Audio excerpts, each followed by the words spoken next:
எதுக்காக என்ன இங்க கூட்டு வந்தீங்க? உங்களதான் குரங்காரு, சொல்லுங்க. இந்த இடம் உங்களுக்கு பிடிக்கணும் தான் கூட்டிட்டு வந்த மகாராஜா.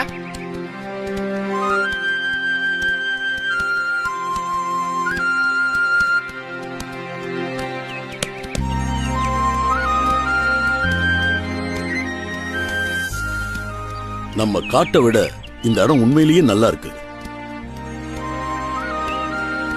அது என்ன, அந்த மரத்துல மட்டும் காய்கள்லாம் சிவப்பு நிறத்துல இருக்கு? ஆமா மகாராஜா, இதுக்கு பேரு செவ்வலனின்னு சொல்லுவாங்க. இதுல மருத்துவ குணம் நிறைய இருக்கு. அப்படியா? ரிஷிக்கு அடிக்கடி உடம்பு சரியில்லாம போகுதுல்ல, இத அவனுக்கு கொடுக்கலாமே. ஆமா மகாராஜா, கொடுத்தா நல்லதா இருக்கும். அப்படின்னா உங்களால அதை கொஞ்சம் பறிச்சு தர முடியுமா? என்ன மகாராஜா இப்படி கேட்டுட்டீங்க? இதோ உடனே பறிச்சு தரேன். இதெல்லாம் எனக்கு ஒரு பெரிய விஷயமே இல்லை. இப்ப பாருங்க.